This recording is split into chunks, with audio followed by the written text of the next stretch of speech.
La Cafetera es un programa de radio que se financia gracias a las aportaciones de los oyentes. Si te gusta el periodismo que defiende y sientes que te acompaña, hazte mecenas y ayúdanos. Infórmate en radiocable.com/mecenas. Hola, buenos días, Cafetera. Bueno, pues después de... ya he perdido la cuenta, 2 años. He estado escuchando prácticamente todos los días y por fin, después de 2 carreras, especializarme en no sé qué, ser un emprendedor, ser un becario, trabajar en precario, por fin conseguí sacarme una oposición y tras un tiempo he conseguido ahorrar lo suficiente para poder ser mecenas. Yo creo que sin duda es más necesario que nunca un periodismo libre, crítico y que dependa solo de la gente que le apoya y que lo escucha. Así que nada, por fin soy mecenas y un abrazo, Resistencia. Son las 8:30 de la mañana.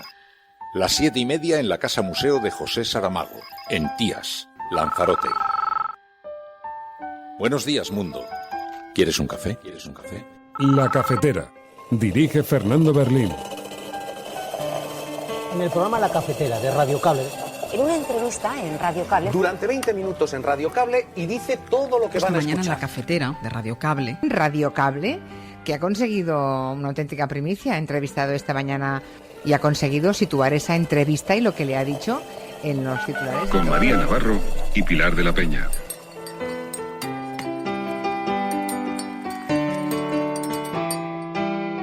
Per tant, ara és l'hora de reprendre el camí del diàleg i reprendre el camí de la negociació. No serà fàcil. Crec que serà molt difícil, extraordinàriament difícil, però és una oportunitat i crec que sobretot és una obligació. No podemos seguir así. Ha llegado el momento de dar pasos que nos permitan de una vez por todas avanzar y hacerlo con decisión, con serenidad y con un enorme sentido de justicia, buscando en todo momento el beneficio, la tranquilidad, la paz, la convivencia del conjunto de la ciudadanía por encima de la pequeñez de los intereses partidistas o de los cálculos electorales. Y hemos oído al ministro Iceta que dice que les van a indultar antes del verano. No cabe mayor poca vergüenza, no cabe mayor insulto a todos los españoles, no cabe mayor violación de la unidad de nuestro país. Y por eso esperamos y deseamos que haya un apoyo mayoritario a esa concentración del próximo o manifestación del próximo domingo. Por tanto, yo creo que lo único que ha sacado Sánchez, después de darle todo lo que han querido, es que digan en una carta una vez que a lo mejor renuncian. No, estos señores están todo el día diciendo que lo van a volver a hacer, están todo el día amenazando y sobre todo, ¿por qué le tenemos que dar privilegios a los políticos? ¿Por qué los ciudadanos tienen que cumplir? Si se pasan un día pagando la cuota les cae una multa. ¿Qué pasa? ¿Que los ciudadanos cuando se saltan las leyes dicen un día ya no lo vamos a volver a hacer y se les quitan todas las multas? Observamos que tenemos ya al 88,8% de los mayores de 50, ya no de 60 como hablábamos las semanas previas. A los mayores de 50, casi el 90% de los mayores de 50, con al menos una dosis. Y al menos el 49,4%, prácticamente la mitad de ellos, con una dosis. Es cierto que dentro de este grupo de mayores de 50, el grupo más vacunado son los mayores de 80 y los mayores de 70, que están prácticamente con cobertura completa, ambos por encima del 94% con la pauta completa. Desde hoy, 7 de junio, España comienza a emitir a los ciudadanos residentes en nuestro país que así lo soliciten el certificado COVID digital de la Unión Europea y también que desde hoy nuestro país ha comenzado también a reconocer los certificados COVID digital de la Unión Europea emitidos por otros Estados miembros. Con ello, España se convierte así en uno de los primeros países de la Unión Europea capaces de emitir y reconocer este certificado digital de la Unión Europea.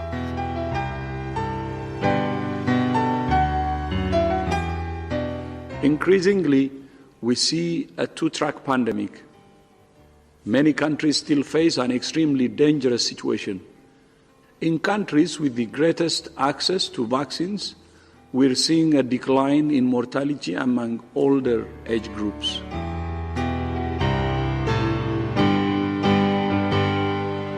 I got a job in the valley, but today I didn't go. I need a day off, but the boss says hell no. I'm gonna get drunk and smoke 3 packs of Marlboro. And part of me thinks I ain't ever gonna make it back home. I got a wife at the house, but she got no love for me. Flopped on the couch on her phone watching TV.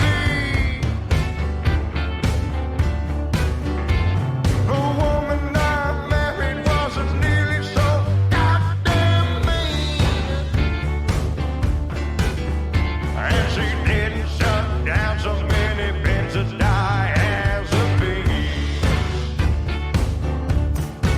I'm gonna go to the bank and cash out my account.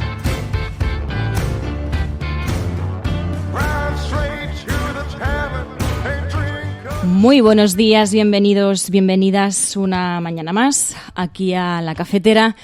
Hoy es 8 de junio de 2021, un día en el que una vez más la realidad pone a prueba la clase política, que debe decidir si está en la política útil o en el rédito electoral.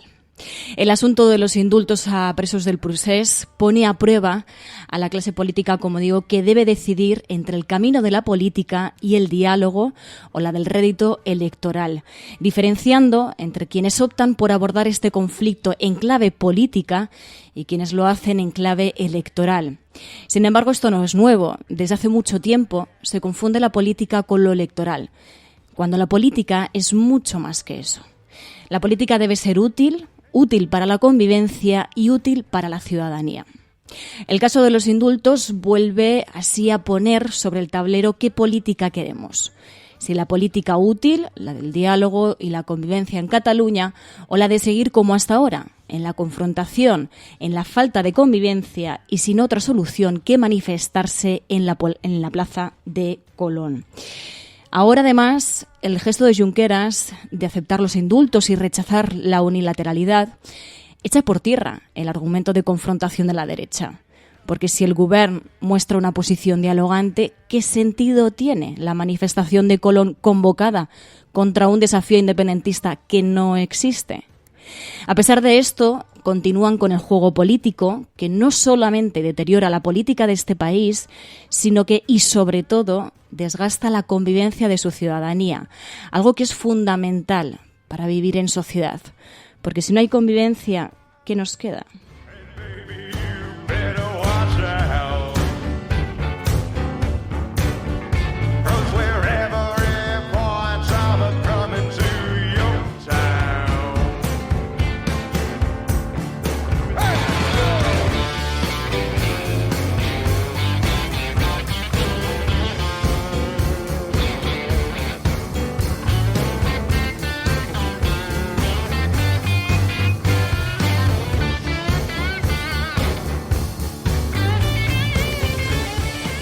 Y el hashtag de hoy es almohadilla la cafetera política o rédito. Almohadilla la cafetera política o rédito.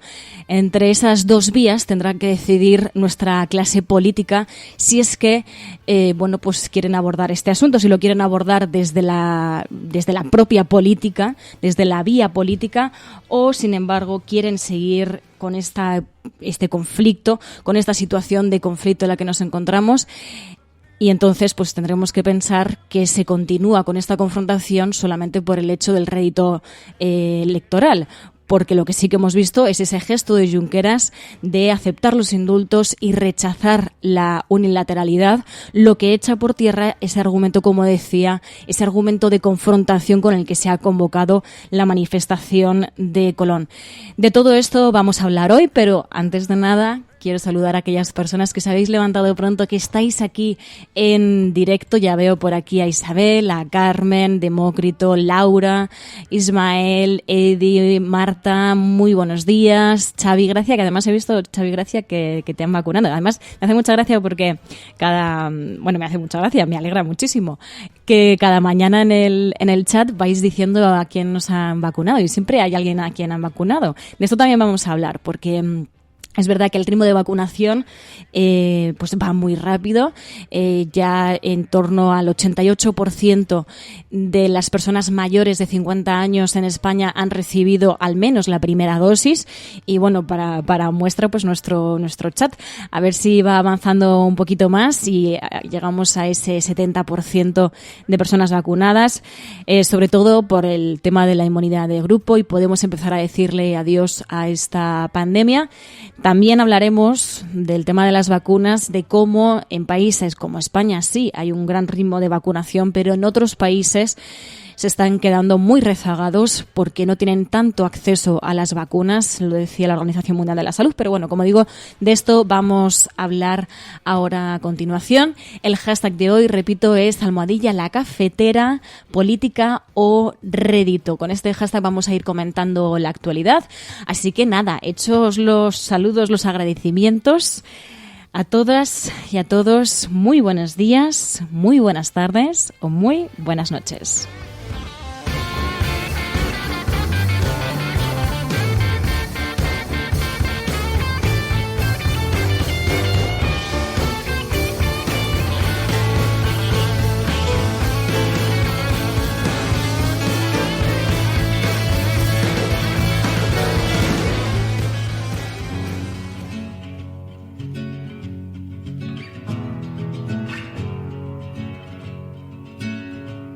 I was waiting in the undertow, set adrift with featherweight like bows, unaware of where my heart would flow. I was waiting in the undertow, can't touch the bottom, sit into a tumble, waves that shake me out of my skin. Never been so easy, losing my direction. My bearings have me south of home, but I've been wrong before. I was waiting in the undertow. Veo que muchas y muchos preguntáis por Fer. Fer está bien. Mañana estará aquí con nosotros. Y como decía, hay muchísimas cosas que analizar. El tema de Cataluña centra la actualidad, centra los titulares de portada. Lo vemos en el diario El País, lo vemos en el diario de ABC, en el diario El Mundo, La Razón. El diario El País dice: Junqueras allana los indultos al alejarse de la vía unilateral. Y bueno, citan textualmente esa carta que ha enviado Junqueras al diario Ara y a La Sexta, en la que decía: nuestra respuesta tampoco fue entendida como plenamente legítima. También decía otras cosas, decía que es imprescindible construir una gran mayoría en Cataluña, pero también hay que ganarse la legitimidad en todas partes. Decía: la independencia es la mejor herramienta para ayudar a la gente de este país, pero las estrategias deben adaptarse a las circunstancias para ser ganadoras. El diario El País destacaba textualmente que nuestra respuesta tampoco fue entendida como plenamente legítima. También dicen que el líder de Esquerra Republicana no cree viable ni deseable volver a actuaciones del pasado y que el Ejecutivo agradece el gesto en vísperas de decidir sobre el perdón. En el diario ABC lo interpretan de otra manera. Dicen que el secesionismo allana el camino a Sánchez, que la Moncloa y Esquerra Republicana escenifican su complicidad al legitimar Junqueras los indultos sin renunciar a la independencia. Y para el diario El Mundo, Junqueras asume los indultos de Sánchez pero exige el referéndum. Sí, exige el referéndum, pero decía un referéndum a través del diálogo y un referéndum pactado. También el diario La Razón lleva en este asunto, dicen que Sánchez y Junqueras abren la vía al referéndum pactado, que el líder de Esquerra Republicana, dicen, da un giro al renunciar a la unilateralidad y avalar los indultos en un gesto para quitar presión a Sánchez, y dicen que Moncloa buscará conducir la negociación a una votación sobre un nuevo estatut con más financiación y competencias. El caso es que este gesto de Junqueras ha centrado en la actualidad, ha vuelto a poner sobre el tablero el asunto de Cataluña. Y desde Cataluña mismo, Pere Aragonès, presidente de la Generalitat, pues sí que decía, no, que se abría ese camino del diálogo y de la negociación. I per tant ara és l'hora de reprendre el camí del diàleg i reprendre el camí de la negociació. No serà fàcil. Crec que serà molt difícil, extraordinàriament difícil, però és una oportunitat i crec que sobretot és una obligació abordar-ho pel bé dels ciutadans de Catalunya, per la prosperitat econòmica, pel progrés social absolutament tan necessari i per la defensa dels drets individuals i col·lectius. Cal donar pas, doncs, a la resolució d'aquest conflicte polític. Cabe dar paso a esa resolución de este conflicto político. Precisamente sobre la resolución de este conflicto político también se refería el presidente del gobierno, Pedro Sánchez. Decía, no podemos seguir así, y bueno, pues también se abría, ¿no?, ese diálogo y esa negociación para la resolución del conflicto catalán. No podemos seguir así. Ha llegado el momento de dar pasos que nos permitan de una vez por todas avanzar y hacerlo con decisión, con serenidad y con un enorme sentido de justicia, buscando en todo momento el beneficio, la tranquilidad, la paz, la convivencia del conjunto de la ciudadanía por encima de la pequeñez de los intereses partidistas o de los cálculos electorales. Y no habrá, a mi juicio, mayor beneficio para la ciudadanía española y para la ciudadanía catalana que dejar atrás un escenario de crisis, de conflicto, de enfrentamiento, que tantos años después solo han traído un triste balance de dolor, de pobreza y de estancamiento.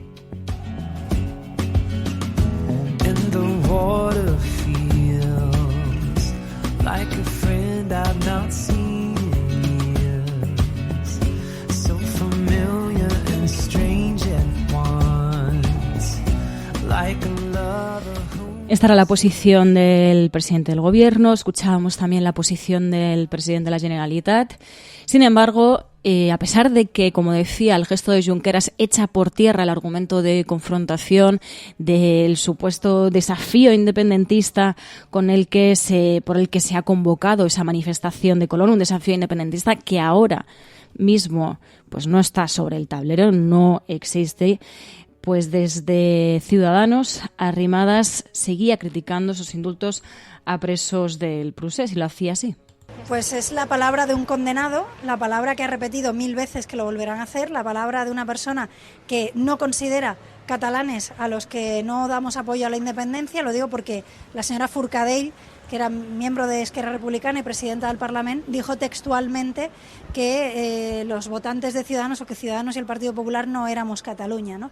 Por tanto, yo creo que lo único que ha sacado Sánchez, después de darle todo lo que han querido, es que digan en una carta una vez que a lo mejor renuncian. No, estos señores están todo el día diciendo que lo van a volver a hacer, están todo el día amenazando, y sobre todo, ¿por qué le tenemos que dar privilegios a los políticos?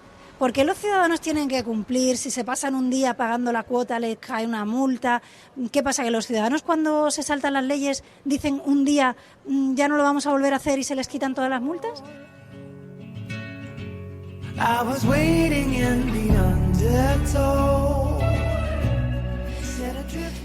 Hombre, es un asunto diferente, es un conflicto político que lleva muchos años, y lo que sí que es cierto es que la realidad está imponiendo nuevas reglas que no tienen que ver con las multas que te puedan poner, ¿no? Estamos en una cuestión en la que hay pues muchas cosas en riesgo, y es verdad que también es verdad que Cataluña tiene que conseguirse volver a reconciliar a la sociedad, tiene que haber convivencia por esas dos partes también, Y en eso lo que sí que ayudaría es que por parte de la clase política hubiese esa reconciliación para que eso se trasladase a la sociedad. Porque hasta qué punto está dividida la sociedad por sí misma. No está dividida por sí misma. Está dividida en gran parte por la confrontación que ha habido entre la clase política. Y ahora mismo la confrontación está sobre todo desde el lado que ha convocado esa manifestación en Colón. Con esta carta de Junqueras, insisto, se echa por tierra ese argumento de confrontación con el que se ha convocado la manifestación de Colón. ¿Qué sentido tiene ahora mismo la manifestación de Colón si no hay un desafío independentista? Sin embargo, claro, ya está convocada.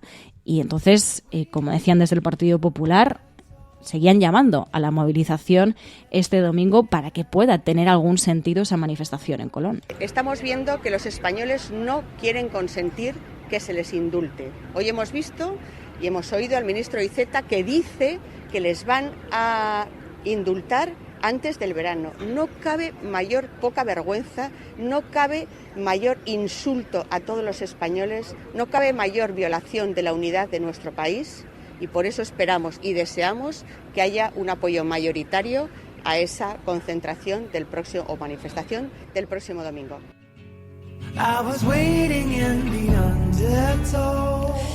Lo que pasa es que aquí es muy peligroso hablar en nombre de la mayoría de españoles y de españolas.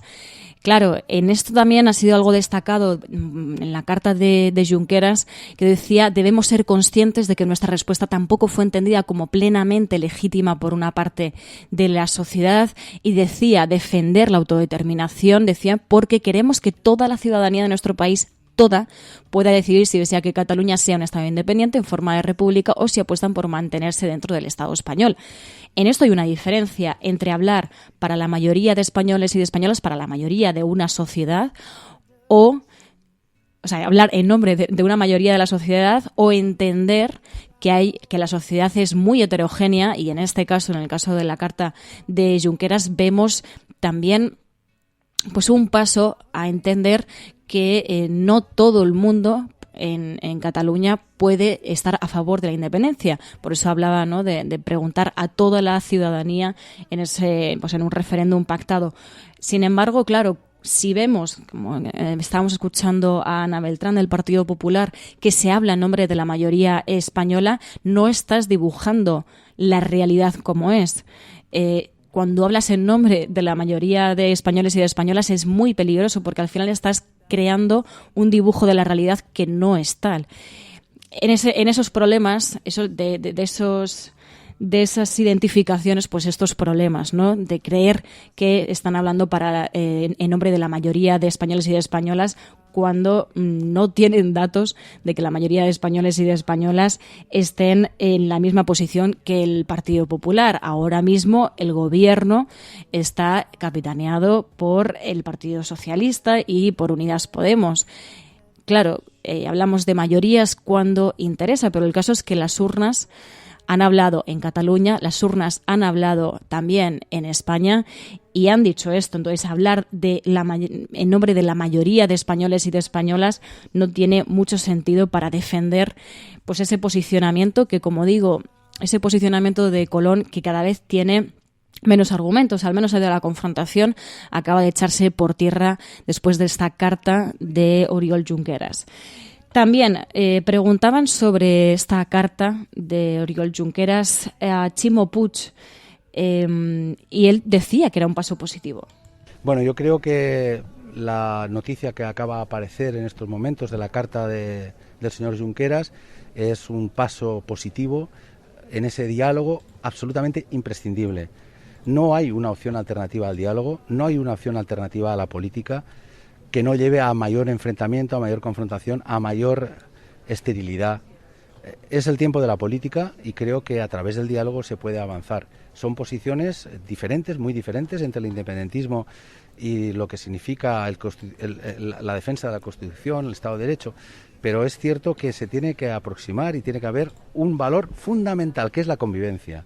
Y en ese sentido creo que la carta del señor Junqueras va en la posición correcta, en el ámbito de intentar buscar vías de encuentro. Never been so easy.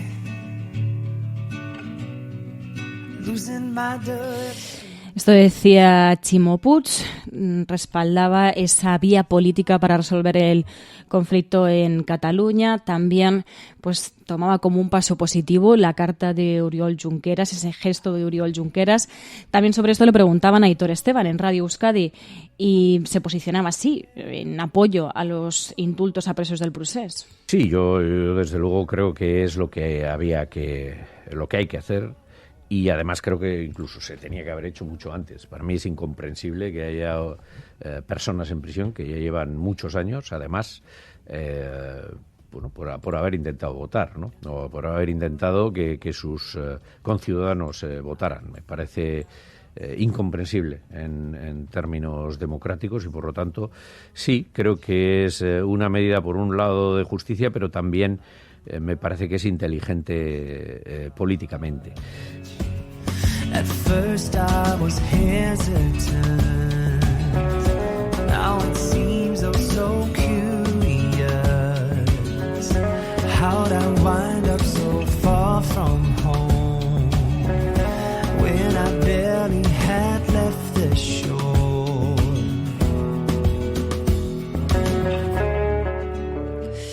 Porque claro, si no vamos por la vía política, ¿cuál es la vía a seguir para solucionar el conflicto? ¿Se quiere solucionar el conflicto?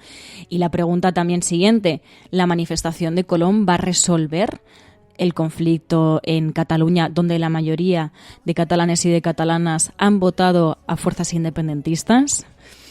Ahí queda.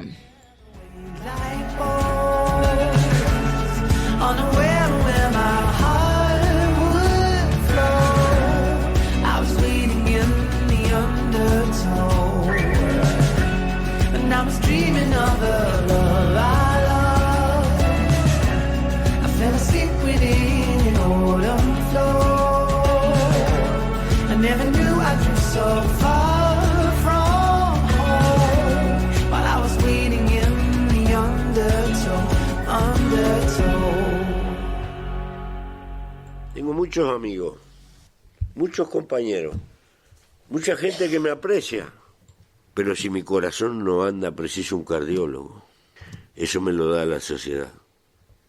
Y si mi auto se para en una esquina, preciso un mecánico. Y eso me lo da la sociedad. Y preciso zapatos.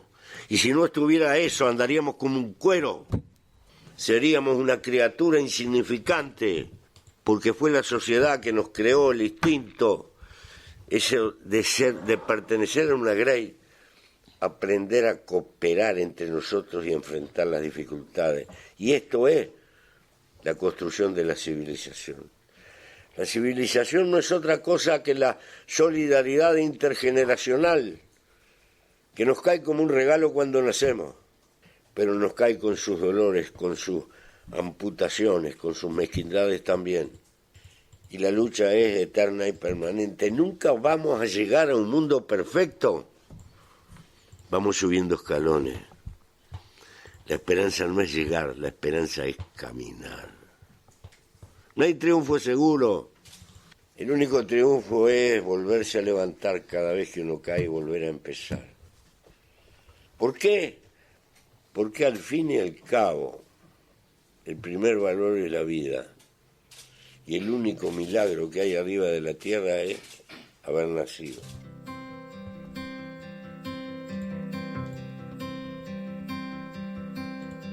Darling, I know it's hard to let go. Soon I will hold you again. Longer days when I'm away, but we'll both pretend to be bold. Darling, I've never been bold.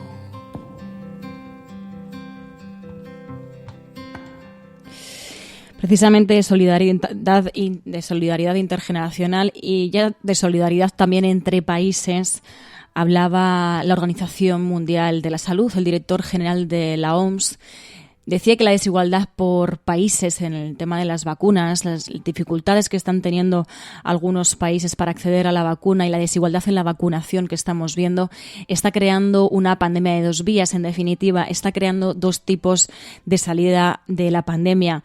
Una mucho más fácil por parte de aquellos países ricos que sí que tienen ese acceso a la vacuna. Como decía, España tiene esa, digamos, suerte de poder tener un gran ritmo de vacunación, pero no hay que olvidar que hay muchos países todavía que no tienen ese acceso a las vacunas que estamos teniendo en países como España. Y eso lo que está haciendo es dificultar y empeorar todavía más la pandemia en estos países y poniendo en riesgo, en definitiva, a la población. Así lo decía el director general de la OMS. Increasingly, we see a two-track pandemic. Many countries still face an extremely dangerous situation. In countries with the greatest access to vaccines, we're seeing a decline in mortality among older age groups.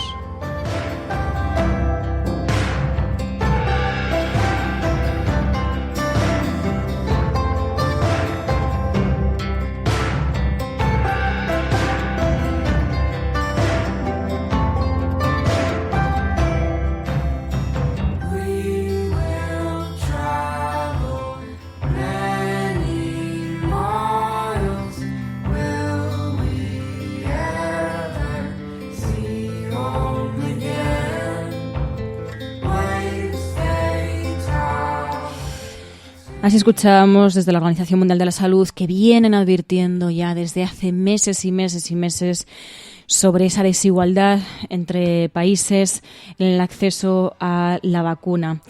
Aquí, en España, Fernando Simón anunciaba que el 88% de mayores de 50 años ya tienen al menos una dosis de la vacuna. Observamos que tenemos ya al 88,8% de los mayores de 50, ya no de 60, como hablábamos las semanas previas. A los mayores de 50, casi el 90% de los mayores de 50, con al menos una dosis. Y al menos el 49,4%, prácticamente la mitad de ellos, con una dosis. Es cierto que dentro de este grupo de mayores de 50, el grupo más vacunado son los mayores de 80 y los mayores de 70, que están prácticamente con cobertura completa, ambos por encima del 94% con la pauta completa.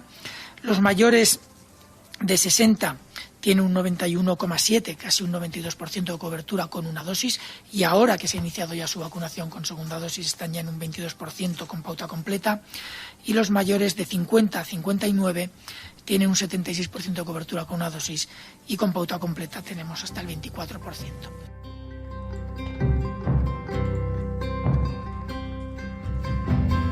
We will travel many miles. Will we ever see home again? Waves they tower, screams get louder. All I Como decían varios medios, este fin de semana se ha alcanzado el récord de personas vacunadas en sábado y domingo, 1.255.000 personas, decía el diario El País, y como decíamos, bueno, pues como decía Fernando Simón, más del 88% de personas mayores de 50 años en España pues cuentan con al menos una dosis. Decía el diario El País que ya la mayoría de las comunidades ya citan al grupo de las personas de 40 a 49 años, así que veremos si se cumple ese objetivo del 70% de las personas vacunadas en España para conseguir esa inmunidad de grupo, no tanto, como achacan algunos, por un objetivo político, sino sobre todo por un objetivo para la ciudadanía, para que podamos empezar a salir de esta crisis, o al menos enfrentarnos a la crisis en la que nos encontramos sin esa crisis sanitaria. También en España hay novedades sobre el asunto del certificado COVID digital. Alfredo González, secretario general de Salud Digital, decía que España comienza a emitir ese certificado COVID digital de la Unión Europea. Aún no es obligatorio, pero sí que se empieza a emitir.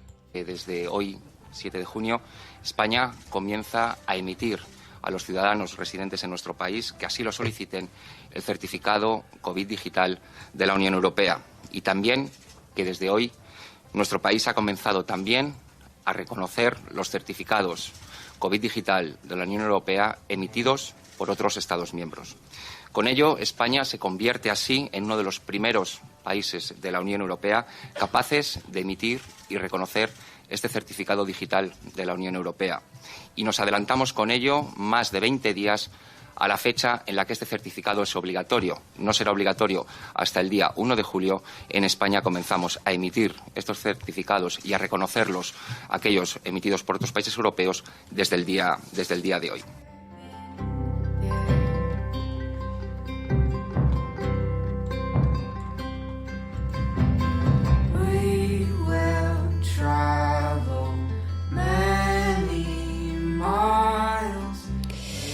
Y como sabéis, además de la pandemia, además de Cataluña, hay otros asuntos también que están sobre la agenda política. El tema de la factura de la luz, sobre la agenda política, pero sobre todo sobre los bolsillos de los españoles y de las españolas.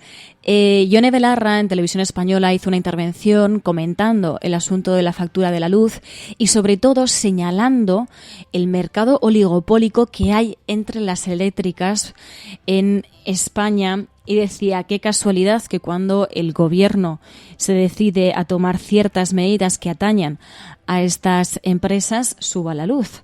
Lo explicaba de la siguiente manera en Televisión Española. Este gobierno, yo creo que lo primero que tiene que ser es humilde y escuchar permanentemente a la ciudadanía y también a los consumidores y a las consumidoras, y ser enormemente empático con todas esas familias a las que pagar la factura de la luz al final del mes les está costando muchísimo.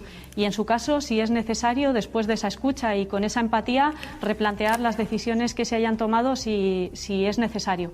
El problema fundamental que tiene la factura de la luz en nuestro país es el mercado eléctrico.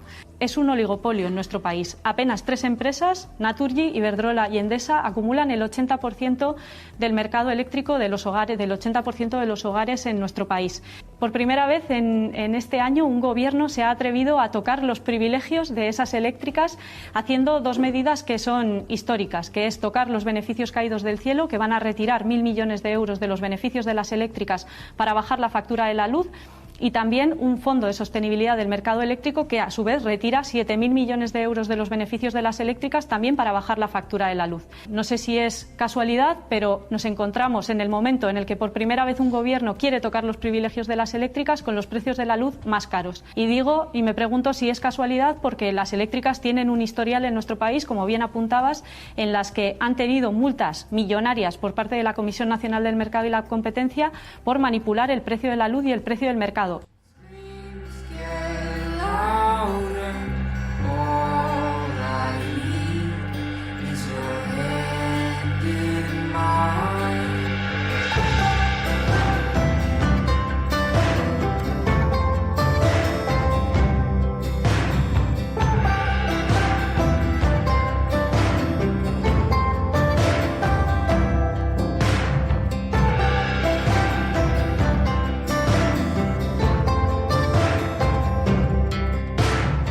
La alternativa al neoliberalismo se llama conciencia.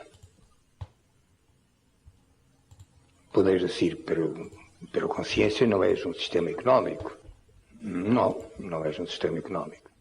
Conciencia no es la organización del mercado. Yo digo, tampoco lo es. No, conciencia no es eso. Y no es un régimen político nuevo, ¿no? No, no es eso. No lo es. Pero es algo más que todo eso. Es la conciencia que hay que tener contra todo y contra todos los que precisamente entiendan que lo que no hay que tener es conciencia. Eso es lo que tenemos que formarnos todos los días.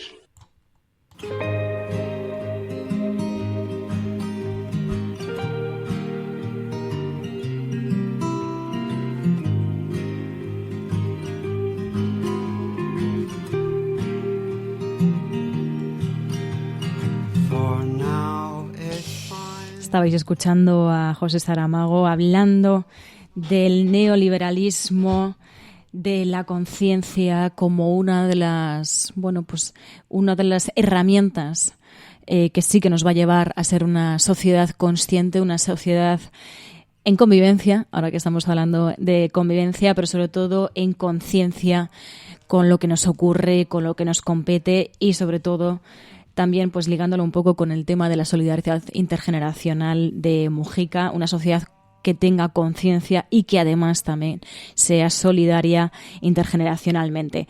Bueno, como cada martes, como sabéis, también tenemos un espacio de sosiego, pero también de reivindicación, con Juan López Uralde, de reivindicación de un planeta limpio, en contra de la destrucción del planeta para combatir esa emergencia climática, y hablamos de los asuntos más destacados sobre ecología de la semana.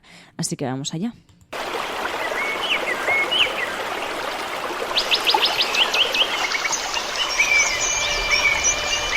Datos que aseguran que el calentamiento global provoca cada año en el mundo 7 millones de muertes prematuras, más que las causadas por el SIDA y la malaria, por ejemplo.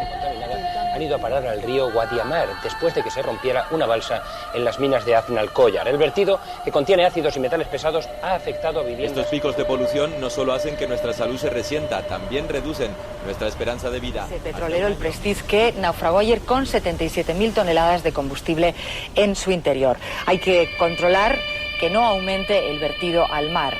En Muxía, entonces aquí caían 450 litros por metro cuadrado, ahora son 308 y la uva se seca. El agujero del Ártico alcanzó un tamaño similar al de 5 veces Alemania y se formó la primavera pasada tras un periodo inusualmente prolongado de bajísimas temperaturas.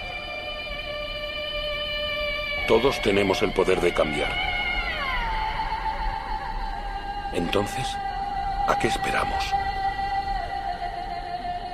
Bueno, pues como cada martes tenemos a Juan López Uralde para hacer ese repaso semanal de los asuntos que tienen que ver con el medio ambiente, con la protección de nuestro planeta. Muy buenos días. Hola María, buenos días.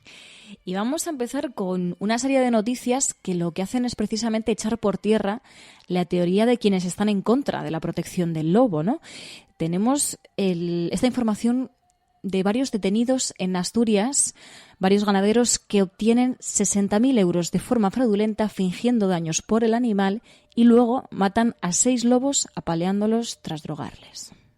Sí, la noticia es verdaderamente tremenda, ¿no? Y precisamente a raíz del anuncio por parte del Ministerio de Transición Ecológica de que el lobo iba a pasar a ser catalogado como especie protegida, pues se ha producido una gran polémica y un gran revuelo, pues caricaturizando a los lobos como bestias sanguinarias permanentemente, ¿no? Y claro, alrededor del lobo y de las indemnizaciones por los ataques, pues se están produciendo casos que son verdaderamente escandalosos, ¿no? Es decir, el lobo es un animal que efectivamente, por un lado, está en el punto superior de la pirámide de la fauna ibérica, es decir, es un animal que es el rey de la fauna ibérica, pero al mismo tiempo es un animal muy odiado porque indudablemente genera daños en la ganadería y eso nadie lo discute, ¿no? Esos daños son asumidos por las administraciones y se pagan unas indemnizaciones. Entonces, en muchos casos, precisamente aquellos que se quejan tanto del daño del lobo, lo que están haciendo, como en esta red que se ha desmantelado en Asturias, pues lo que están haciendo es un uso fraudulento de esos fondos, ¿no? En concreto, estos ganaderos lo que hacían era, tenían caballos y cuando nacían los potros, los llevaban a las zonas, a la zona donde estaba la manada de lobos. Los lobos, evidentemente, se comían esos potros que prácticamente se los llevaban para comérselos y pedían indemnización por los daños, ¿no? Con la indemnización sacaban más de lo que valía el potro. Le ganaban a cada potro unos 600 euros, al parecer, ¿no? Y luego ya cuando se cansaron de este negocio sucio, decidieron acabar con los lobos y para ello lo que les pusieron algún tipo de sustancia tóxica, algún veneno que les dejó atontados a los 6 lobos de la manada y pues al parecer se los cargaron a palos, ¿no? Es decir, que realmente es un caso tremendo, pero que pone de manifiesto pues que realmente el lobo, en muchos casos retratado como un sanguinario animal, pues muchas veces es utilizado pues de la manera que hemos visto, porque no es la primera vez que se desmantelan redes fraudulentas que se benefician de pues de los daños del lobo, ¿no? Además a esto se suma también otra información que tiene que ver también con el lobo. Y decían varias informaciones, cazadores de lobos envían amenazas por correo al ministro de Agricultura, Luis Planas, que esto digamos que también se suma, ¿no?, a esa serie de noticias que ponen bastante en entredicho a quienes defienden cazar al lobo, ¿no?, a no proteger al lobo. Desde luego, y además han ido a amenazar precisamente de todo el Consejo de Ministros, al que ha sido menos favorable a la protección del lobo, ¿no? Porque Luis Planas, precisamente, al principio, cuando se tomó esta decisión, pues y esto fue público, fue respondón contra la protección del lobo, ¿no? Finalmente la ha asumido, pero encima pues recibe estas amenazas de cazadores de lobos, ¿no? Bueno, él le ha quitado importancia, ha preferido no darle mucha importancia, no polemizar, supongo que en parte porque él precisamente tiene que gestionar el sector de la ganadería, pero realmente pues pone también un poco de manifiesto el talante de ciertos personajes que quieren continuar con la caza del lobo, ¿no? El lobo tiene que ser protegido, el lobo, como digo, es un símbolo de la fauna ibérica y por lo tanto pues nada justifica que se siga cazando, que siga siendo especie cazable, ¿no?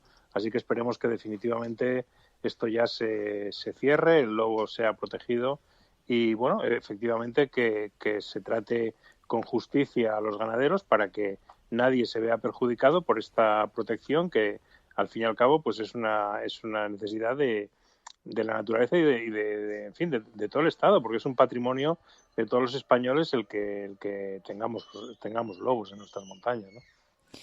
Y luego en otro asunto para terminar esta sección de medio ambiente, ayer recogíamos una declaración que tú habías hecho durante el fin de semana y que lo que hacías era alertar sobre el negacionismo respecto al cambio climático, respecto a la crisis climática. Y lo que hicimos también fue rescatar un estudio que dice que el 91% de la sociedad española está dispuesta a cambiar sus hábitos para actuar frente al cambio climático.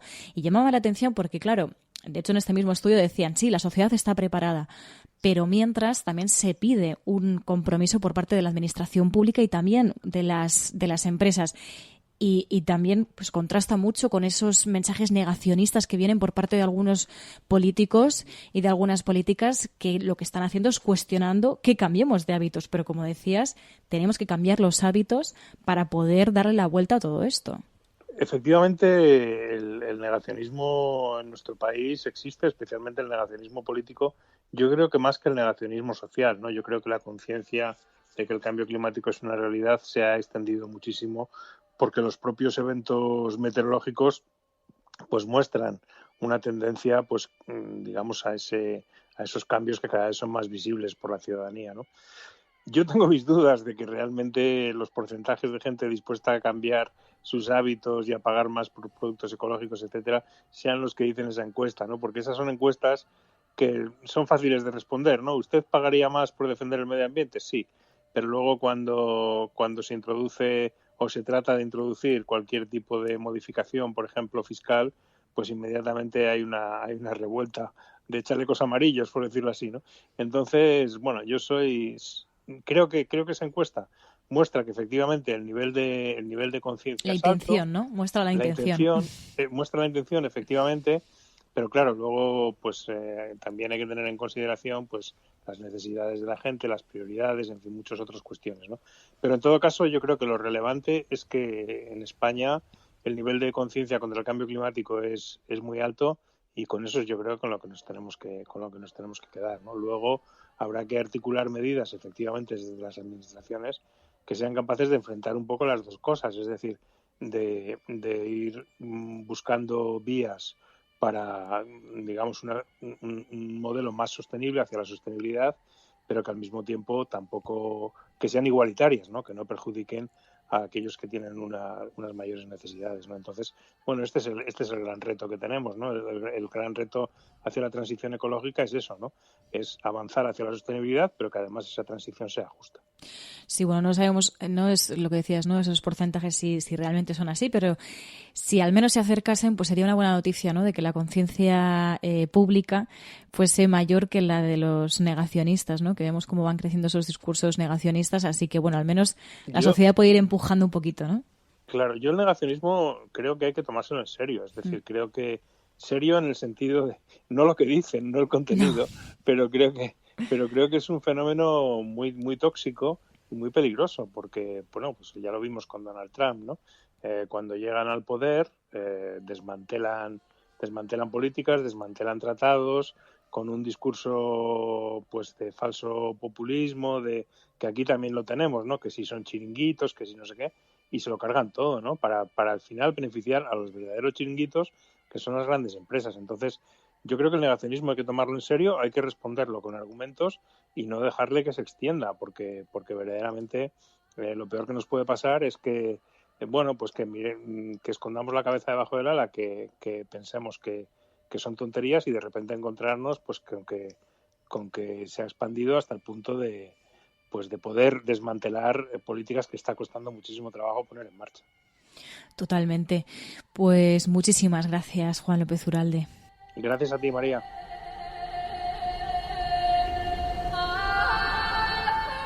La Cafetera es un programa de radio que se financia gracias a las aportaciones de los oyentes. Si te gusta el periodismo que defiende y sientes que te acompaña, hazte mecenas y ayúdanos. Infórmate en radiocable.com/mecenas. Lo que más nos diferencia de todas las otras épocas, de todas las otras culturas, lo que más preocupa y lo que verdaderamente más puede transformar radicalmente la posición de la humanidad en el presente es la basura. Basura no solamente en forma de coches viejos que se afinan y se amontonan en los cementerios. Basura no solamente en forma de bolsas de plásticos y de esos famosos envases sin retorno que van a llenar España y el mundo entero. Basura en forma de venenos disueltos en la propia sangre de los seres vivos que se van acumulando en nuestras vísceras. Basura en forma de toda clase de sustancias químicas sin las cuales ya no podemos vivir, incluido el alcohol y otros estimulantes. No cabe la menor duda de que la nuestra puede muy bien llamarse la civilización de la basura.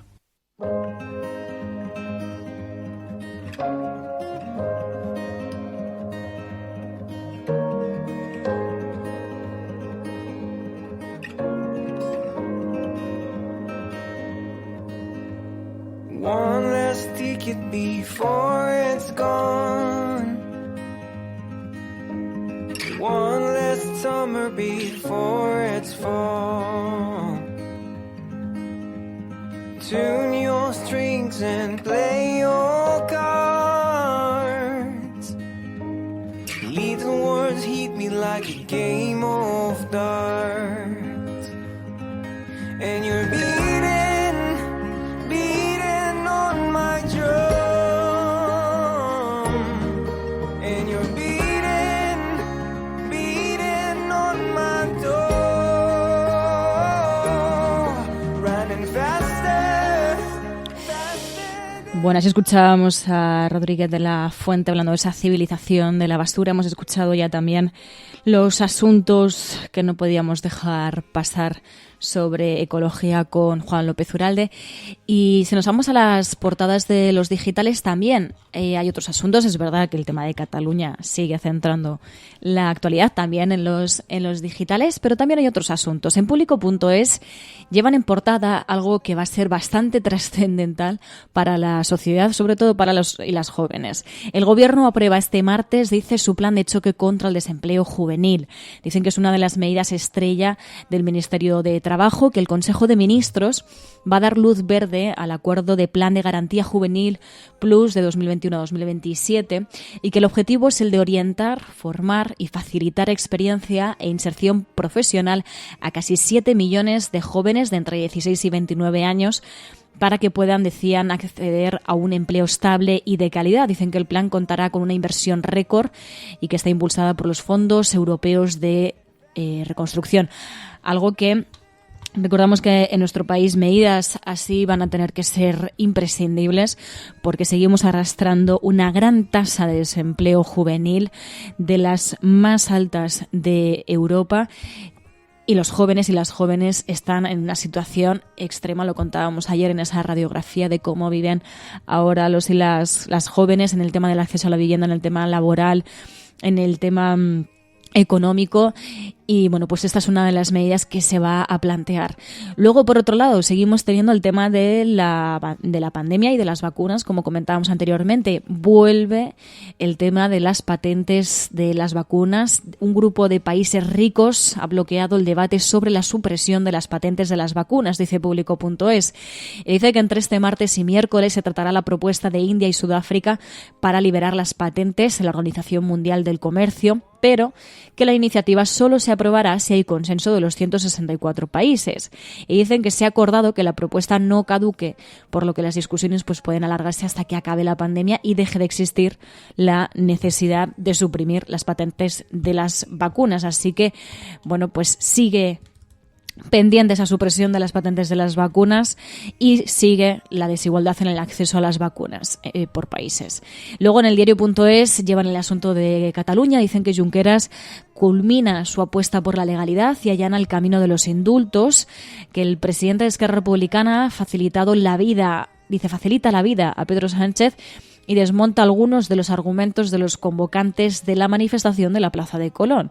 Y que también titulan: las tres derechas redoblan la presión contra los indultos pese a la rectificación de Junqueras. Dice el diario.es que el Partido Popular sostiene que se refuerzan las razones para la concentración de Colón del domingo porque el líder de Esquerra Republicana sigue en la inconstitucionalidad y la ilegalidad. A pesar de que, como decíamos aquí, de que, como dice también el diario.es, ha renunciado a la independencia unilateral. Dicen que también Vox acusa a Junqueras de haber provocado una guerra civil y exige la ilegalización del independentismo ya directamente. Pero el caso es que las palabras están por escrito, las palabras de Junqueras, renunciando a esa unilateralidad, buscando nuevas vías de política y de diálogo. Pero también es verdad que continúa la manifestación de Colón convocada este domingo por las tres derechas. Y luego también en el diario.es llevan de imagen de portada, en concreto un vídeo sobre, dicen, 7 policías para reducir y dejar esposado en la celda a un interno del CIE de Barcelona. Dicen que el juez rechaza investigar la contención de los agentes a un hombre y atribuye sus heridas a intentos de autolesión derivados de sus crisis de ansiedad. Y para terminar, en Infolibre llevan también el asunto de Cataluña, lo interpretan con este titular, dicen que Junqueras allana los indultos y engrasa el diálogo sobre Cataluña al proclamar que la vía unilateral es inviable. Y también destacan esa declaración que hemos escuchado antes del presidente del gobierno: no podemos seguir así. Y que Pere Aragonés defendió avanzar hacia la convivencia sin tener en cuenta los cálculos electorales. Eso lo dijo Pedro Sánchez. Y Junts y la CUP rechazan la declaración del líder de Esquerra, mientras la derecha española, en plena estrategia de movilización contra los indultos, le niega toda credibilidad. Esto es lo que contaba Infolibre. Que más allá de Cataluña cuenta algo importante que hay que destacar y que llevan en exclusiva. Dicen: el presidente de Murcia medió en la operación quirúrgica de un familiar de García Egea. La van a programar para el día 20. Dicen que los mensajes de móvil que una cámara captó durante el pleno parlamentario del 14 de abril muestran que un alto cargo de la Consejería de Salud de Murcia informó esa mañana a López Miras sobre la fecha de la intervención. Dicen que el jefe del Ejecutivo se la trasladó al número 2 del Partido Popular Nacional. ¿Qué ha ocurrido? Que ahora, en respuesta a esta información, Ábalos ha pedido la dimisión de Egea después de ese trato de favor, decían, desvelado por Infolibre. La sanidad debe ser igual para todos, decía José Luis Ábalos. Y para terminar, En Infolibre también llevan esa suspensión de patentes. Dicen que la Unión Europea bloquea la suspensión de patentes con un plan B que no ha funcionado para el acceso global de la vacuna. Explican que la Comisión Europea propone 3 soluciones en el texto que ha presentado para su debate en la reunión de la Organización Mundial del Comercio y que la primera es insuficiente y las otras 2 ya están habilitadas y no han solucionado nada, critica a las organizaciones. Por su parte, dicen el gobierno español, tras meses de ambivalencia, apoya la exención, asegura salud por derecho, pero no puede actuar al margen del club comunitario. En definitiva, que de momento no hay suspensión de patentes y que de momento sigue la desigualdad en el acceso a la vacuna en muchos países.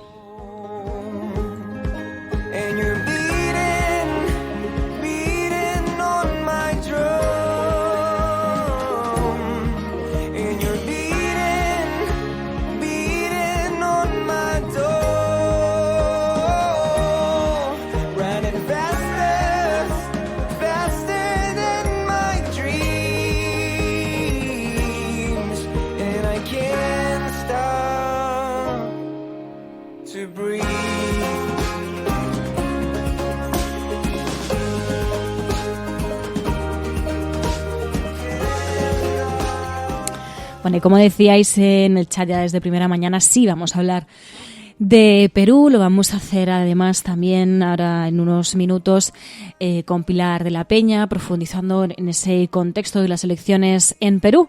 Y el caso es que sí, como varios y varias advertíais ayer sobre los primeros resultados, ayer cuando emitíamos el programa había en torno a, pues conocíamos en torno al 40% escrutado, muy poquito. Lo que sí que coincide con ahora que tenemos en torno al 95% escrutado es que los resultados son muy ajustados. Pero la gran noticia es que ha habido un sorpaso. Y es que, aunque cuando estábamos en el 40% escrutado, la candidata conservadora Fujimori iba en ventaja, ahora se ha dado la vuelta y Pedro Castillo, el candidato de izquierdas, ha sorpasado a Fujimori cuando se saben ya el más del 96% de los votos escrutados. El último reporte de la Oficina Nacional de Procesos Electorales, con el 96,38% de los sufragios contabilizados, ha otorgado el 50,28% de los votos al candidato de izquierda y el 49,72% a la derechista. El caso es que ayer ya escuchábamos, cuando estaban en un escrutinio muy pequeño, escuchábamos a Pedro Castillo, el candidato de izquierdas, salía pues delante de todas aquellas personas que se habían concentrado para darle su apoyo durante el recuento de votos, salió y sobre todo pidió calma. Saludar al pueblo peruano por su lealtad, por esta fiesta democrática, por el respaldo y también decirles de que hay que mantener la calma.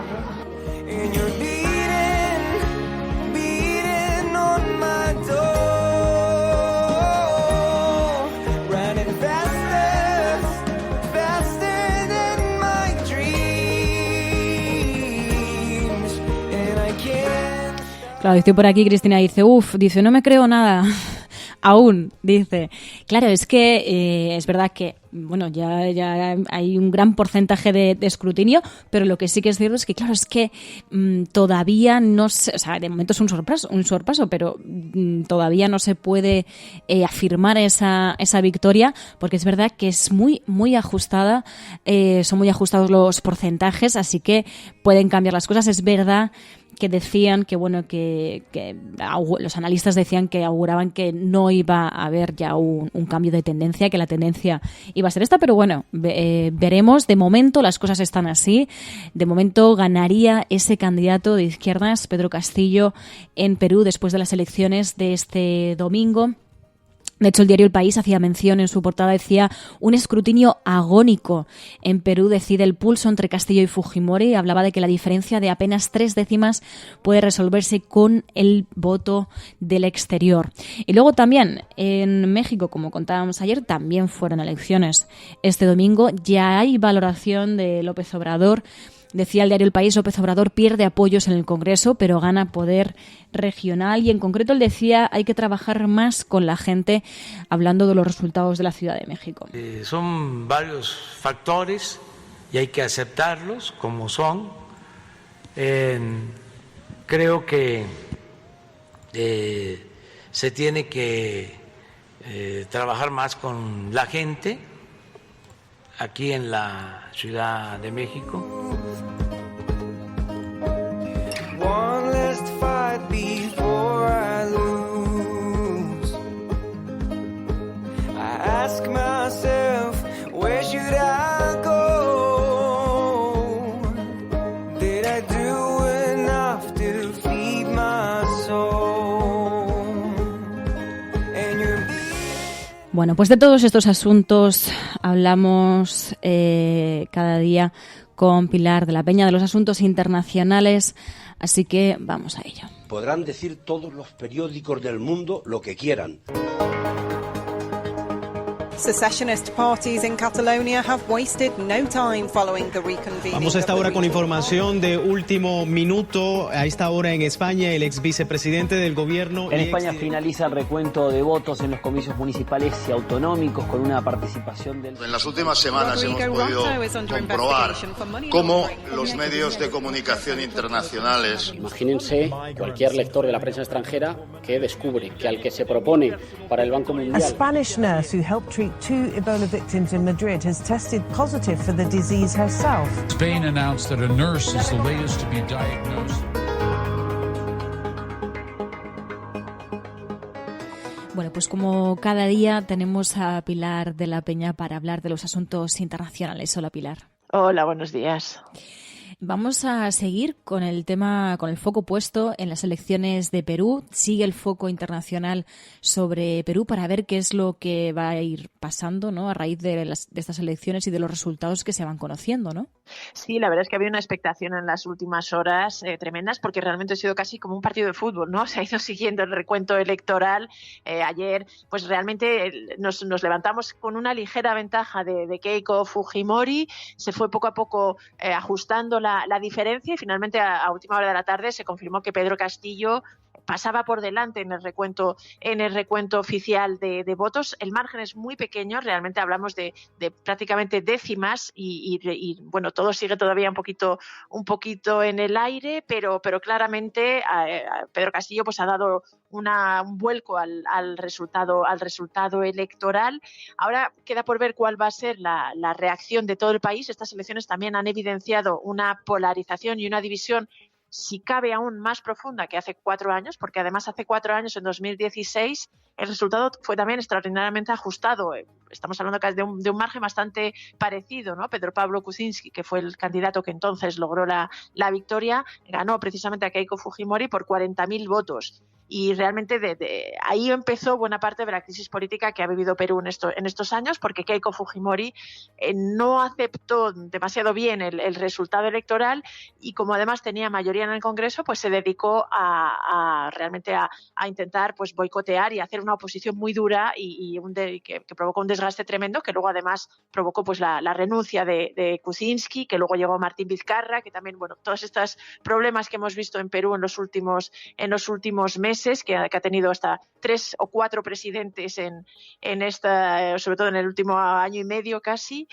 Y realmente estas elecciones, el gran temor es que no parece que ni por el resultado que estamos viendo ni por cómo ha sido la campaña vaya realmente a serenar el ambiente en Perú. Aparte, ahora hablamos, si quieres, un poquito de cómo además son 2 candidatos que están en las antípodas desde el punto de vista del modelo económico, pero sobre todo parece difícil que el país se consiga avanzar y consiga superar esta división cuando además ambos candidatos han tenido mucho voto prestado, ¿no? Porque Pedro Castillo, pues para buena parte de la derecha y digamos de la oligarquía peruana es poco menos que un demonio que suscita un miedo tremendo, que él mismo ha anunciado que pretende cambiar la economía actual de mercado por lo que él llama una economía popular con mercados pero vamos que tiene la idea de un Estado pues interventor, que proteja, que redistribuya sobre todo la riqueza, y eso en Perú Perú pues suena realmente preocupante para buena parte de la oligarquía, y en este sentido incluso gente que realmente rechazaba a Fujimori y el fujimorismo ha votado por Keiko en un intento de parar a Pedro Castillo. Lo contrario también ha sido real, ¿no? Es decir, Pedro Castillo también ha recogido mucho voto del antifujimorismo, que además es una de las fuerzas políticas más importantes que hay en Perú. Entonces, todo este resultado y toda esta incertidumbre que probablemente se va a mantener unos días en el país andino, pues hace que crezca y que realmente exista la preocupación. Hay que destacar también que una cosa importante y que yo creo que positiva es que la votación y las elecciones se han celebrado con total normalidad y sin ningún problema, a pesar de estar en pandemia, que de hecho la pandemia y el coronavirus en Perú está siendo un asunto bastante preocupante, pero parece que las elecciones han transcurrido sin demasiados problemas. Y ahora, como te decía, pues está por ver cómo reaccionan ambos candidatos y si realmente se intenta tender puentes y ayudar al país a superar la grave crisis política, económica y social que está viviendo desde hace varios años, ¿no? Luego también México, ha habido elecciones este domingo también, y de hecho se habla de una victoria del partido de Andrés Manuel López Obrador, del presidente, pero no una victoria muy satisfactoria, ¿no?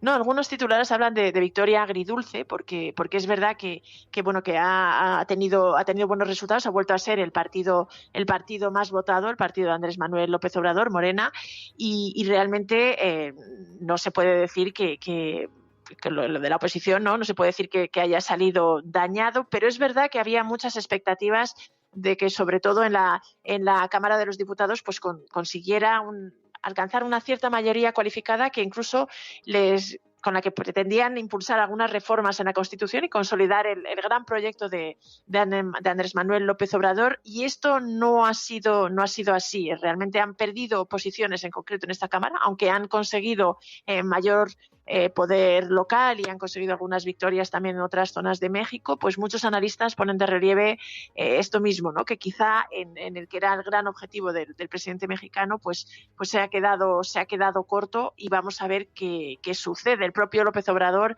ha hecho algo de autocrítica y ha reconocido que tiene que trabajar más con la gente y que todavía tiene bueno, pues que no va a poder, digamos, llevar a cabo algunas de las acciones que tenía pendiente. Algunos señalan que además va a depender bastante del Partido Verde, y bueno, vamos a ir viendo qué sucede, pero ya te digo, se contempla y se analiza como una victoria, pero una victoria agridulce y un poco, no diría pírrica, pero no tan satisfactoria como esperaban desde luego los partidarios de López Obrador. Y luego nos vamos hasta El Salvador, porque Bukele, el presidente, ha anunciado que aceptará el Bitcoin como moneda de curso legal. Sí, la verdad es que es una noticia que ya se conocía desde el fin de semana, cuando Nayib Bukele en una videoconferencia, en un discurso, en un evento de Bitcoin, lo anunció, que quería convertir a su país en el primero que aceptaba el Bitcoin como moneda de curso legal, y lo ha confirmado el presidente de El Salvador, que además recordamos que hemos hablado de él en la cafetera últimamente, porque ha protagonizado varias noticias, ¿no? Consiguió la mayoría en la Asamblea, incluso ha planteado una renovación del Poder Judicial, con lo cual se perfila como realmente un líder con un poder que algunos señalan como casi autoritario, pero en este sentido nos encontramos con esta noticia tan llamativa, que es que ha asegurado que va a promulgar una ley que permita que el Bitcoin sirva como moneda de curso legal en El Salvador, y que se convierta así en el primer país que tome este camino, ¿no? Con toda la expectativa y también en cierta forma la controversia que rodea al Bitcoin, pero Bukele parece convencido de que es una oportunidad. Quizá también sea una oportunidad precisamente convertirse en el primer país que lo hace. Algunos analistas señalan que esto va a generar puestos de trabajo y va a ayudar a ciertas inversiones, y veremos, no da muchos detalles de lo que va a hacer, porque además tendrá que convivir el Bitcoin con la moneda oficial actual de El Salvador, que es el dólar. Y pues veremos a ver cómo es capaz de implementar esto, pero claramente digamos que ha ha conseguido el titular, ¿no?, de convertirse en El Salvador, en el primer país que aceptará el Bitcoin como moneda legal. Pues hasta aquí la página internacional de hoy. Muchísimas gracias, Pilar. Gracias a vosotras.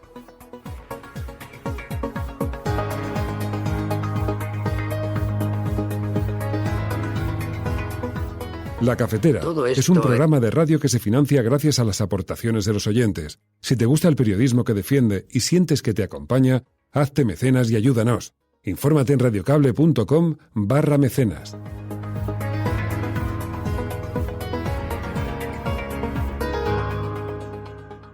Todo esto es culpa vuestra. ¿El qué? Pues todo. ¿De quiénes? De todos vosotros. ¿A qué te refieres? A los bancos, al gobierno, la recesión, América, la señora Rook. Cada pequeña cosa que ha ido mal es por vuestra culpa. ¿Qué he hecho yo? ¿A qué viene esto? A mí me culpan de mucho, pero ¿por qué soy responsable de todo el mundo? Porque todos lo somos, cada uno de nosotros. Podemos sentarnos aquí culpando a los demás, culpando a la economía, culpando a Europa, a la oposición, al clima. Y luego culpamos a las oleadas de destrucción de la historia como si estuvieran fuera de control y fuéramos indefensos y muy insignificantes. Pero sigue siendo culpa nuestra. Ya sabéis por qué. Si una camiseta cuesta 1 libra, a una camiseta que cuesta 1 libra, no podemos resistirnos, ninguno de nosotros. Vemos una camiseta que cuesta 1 libra y decimos, oh, es una ganga, la compro, y la compramos. No me gusta ni la necesito, pero es una camiseta que me servirá como camiseta de interior. Y el vendedor se lleva 5 míseros peniques por la camiseta y algún campesino en su campo recibe 0,01 penique. Y nos parece bien a todos. Y entregamos la libra y compramos ese sistema de por vida. Yo vi cómo se iba a pique cuando empezó en los supermercados, cuando sustituyeron a las mujeres de las cajas por esas cajas de autoservicio. No, no es culpa nuestra, odio esas cosas desde siempre. Yo no las soporto, me sacan de quicio. Sí, pero no hicisteis nada, ¿verdad? Hace 20 años, cuando aparecieron, ¿os marchasteis? ¿Escribisteis cartas de queja? ¿Comprasteis en otras tiendas? No. Os pareció mal, pero dejasteis que pasara. Y ahora aquellas mujeres han desaparecido. Y nosotros lo permitimos. No, pero aún así y yo no creo que sí, que nos gusta el autoservicio. Lo queremos porque significa que podemos entrar ahí, coger lo que queremos y salir sin tener que mirar a esa mujer a la cara. La mujer que cobra menos que nosotros ya no está. Nos libramos de ella. Fuera. Enhorabuena. Sí, es nuestra culpa. Este es el mundo que hemos construido. Felicidades. Salud a todos.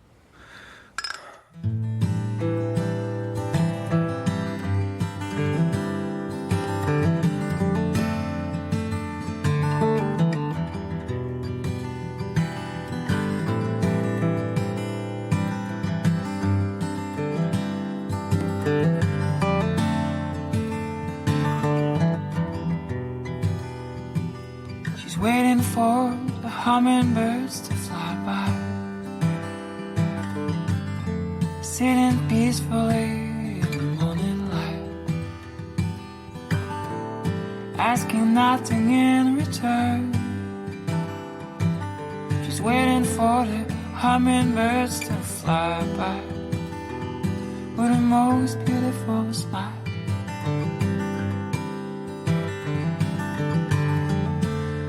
Most beautiful smile.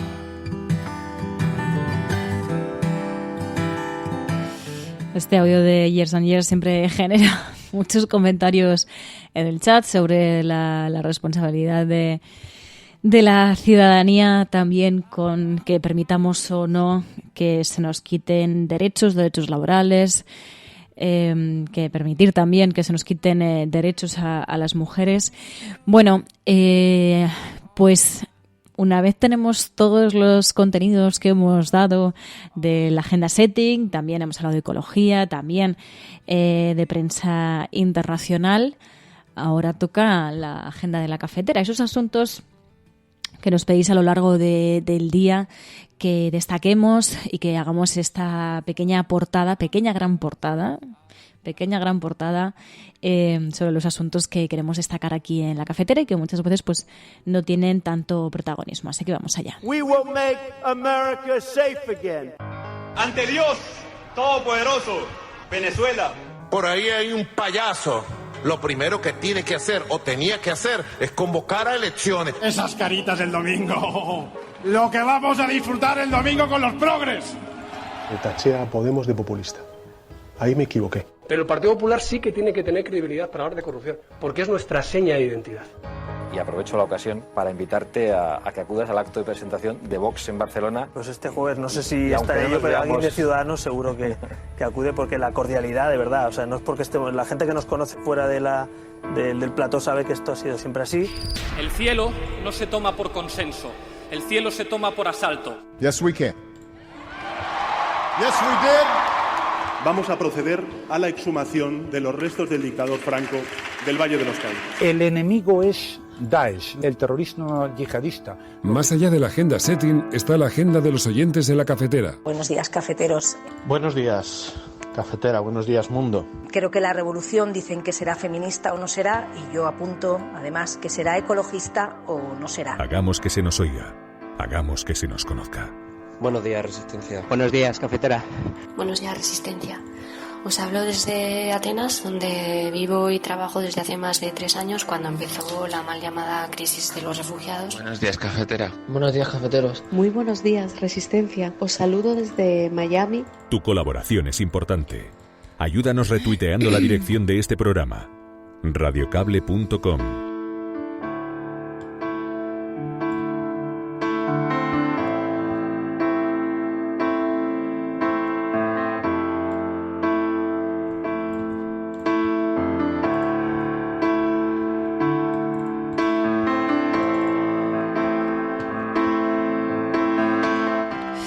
Pues como decía aquí en la agenda de la cafetera, hacemos otra portada alternativa de otros asuntos que no son menos importantes, sino que destacamos aquí y que les ponemos el protagonismo que creemos que merecen.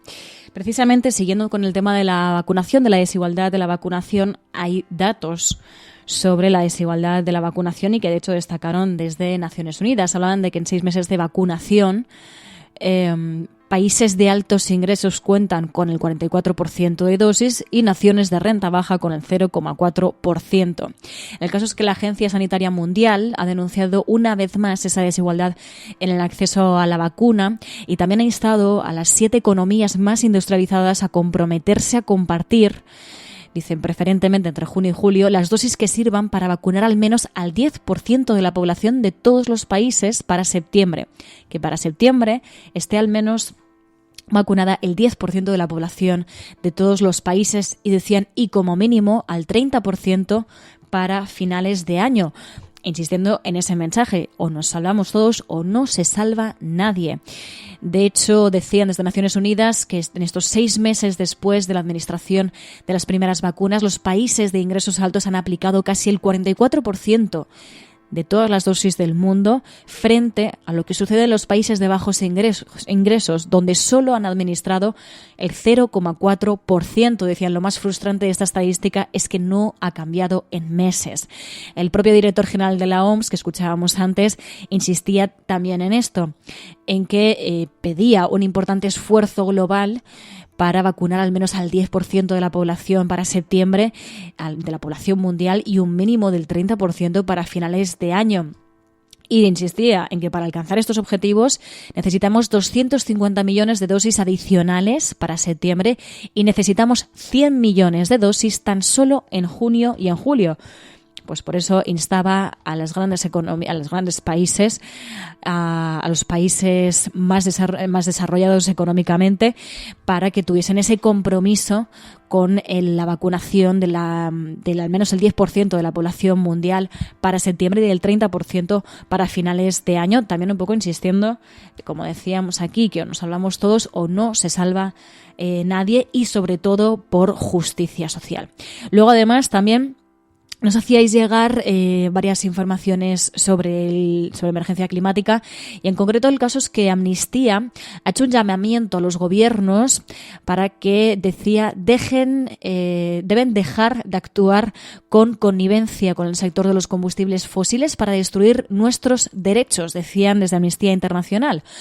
De hecho, en este comunicado explicaban que los gobiernos más ricos del mundo están condenando en la práctica a millones de personas al hambre, a la sequía y el desplazamiento por medio de su constante, decían, apoyo al sector de los combustibles fósiles. De hecho, esto se enmarca en el contexto de una cumbre, de la cumbre de dirigentes del G7, que se tendrá lugar del 11 al 13 de junio. Y entonces Amnistía, en este contexto, ha hecho hincapié en que los miembros del G7 siguen, decía, subsidiando la industria del carbón, el petróleo y el gas, y no tienen planes dignos de crédito para empezar a abandonar de manera gradual, pero apreciable, todos los combustibles fósiles durante esta década. Decían que sí, que todos los miembros del G7 han asumido el compromiso de nivel cero neto de emisiones de carbono para 2050, pero ninguno, decían, ha presentado una estrategia adecuada de reducción de emisiones para 2030, el año en el que las emisiones globales deben haberse reducido a la mitad para evitar las peores situaciones climáticas posibles. Las peores situaciones climáticas posibles, como la que denuncia WWF. Esta organización advierte de la situación que se está viviendo en el Mediterráneo. En concreto, como recogía Público.es, advierte de que el Mediterráneo es el mar que más rápido se calienta del mundo. Aquí hablamos muchas veces en la cafetera sobre las consecuencias del calentamiento global, sobre todo también para la ciudadanía, pero también esto es muy importante, como ha dicho varias veces Juan López Uralde, el cuidado de nuestros mares y de nuestros océanos, de que no se calienten a esta velocidad. Eso puede repercutir directamente en muchos otros asuntos en el planeta, y el caso es que el Mediterráneo se calienta un 20% más rápido que la media mundial. El cambio climático, decían, está produciendo efectos que agudizan la grave presión, decían, existente sobre la sobrepesca, la contaminación, el comercio marítimo y el desarrollo costero, y decían que están poniendo en peligro al Mediterráneo. Por eso, decían desde WWF, lanzaban un nuevo informe donde analizan 6 ejemplos de los impactos que afectan a este mar sobrecalentado. Por ejemplo, decían que al menos 1000 especies invasoras han aparecido desde zonas más cálidas al Mediterráneo, desplazando a las autóctonas, y que es una tendencia también favorecida por el intenso tráfico marítimo del Canal de Suez o del Estrecho de Gibraltar. Decía que las altas temperaturas y el incremento en la frecuencia e intensidad de las tormentas están transformando también el fondo marino. Y el caso es que en estos 6 ejemplos, que no vamos a mencionar, hemos mencionado algunos, pero decía que estos ejemplos muestran claramente la fuerte relación que existe entre el clima y los océanos y la necesidad de mejorar la protección marina para restaurar la biodiversidad y las poblaciones de peces. En definitiva, esa gran responsabilidad que tenemos como población, esa gran responsabilidad que tienen también las administraciones públicas, también las empresas, y ese compromiso que debemos tener con la protección del planeta. Primero, por justicia. Segundo, pues también porque nos va la vida en ello. Y con informes como este seguimos insistiendo en que la situación no mejora, sino que tiene que seguir siendo abordada, y también siendo ambiciosos contra el cambio climático, contra la crisis climática.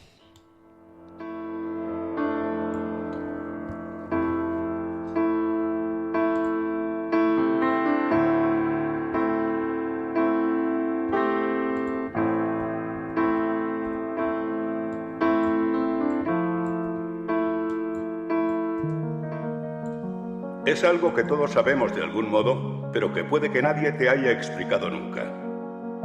Si tú a tu hijo antes de una carrera le dices, te vas a caer, tú no vales para esto, ese niño se va a caer. No hay más opciones, porque le has hecho creer que es posible, y hay algo que le empuja a cumplir la profecía. Pero si en lugar de eso a ese mismo niño le dices, corre, vuela, no te detengas, y si te caes, aquí estoy para levantarte, ese niño jugará mejor que si nunca le hubieras dicho nada. Hay una responsabilidad ineludible en cómo hablamos, en cómo tratamos a los demás, porque nuestras palabras tienen un poder más grande de lo que nunca hubiéramos imaginado. Cada día tienes la opción de cortar las alas de los demás, hablando del miedo y de la incertidumbre. O puedes dejar que tus palabras les empujen hacia sus metas, confiando en la capacidad infinita que hay dentro de todo ser humano. Se conoce como efecto Pigmalión y funciona en cualquier momento de nuestras vidas.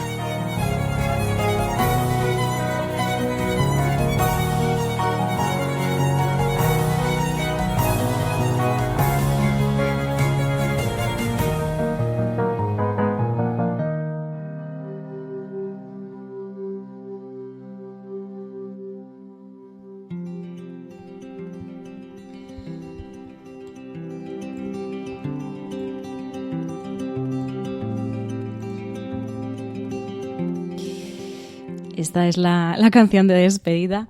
Esta es la canción con la que nos despedimos. Ya son las 10 de la mañana, este martes. Nada, muchísimas gracias por seguir aquí en la cafetera. Mañana más, con Fernando Berlín, tendremos esa ansiada sobremesa.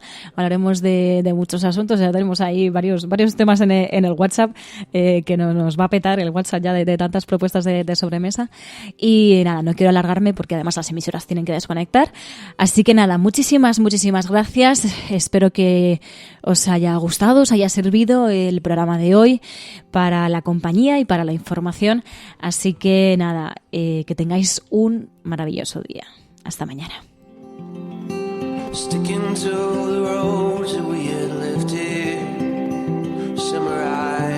La Cafetera es un programa de radio que se financia gracias a las aportaciones de los oyentes. Si te gusta el periodismo que defiende y sientes que te acompaña, hazte mecenas y ayúdanos.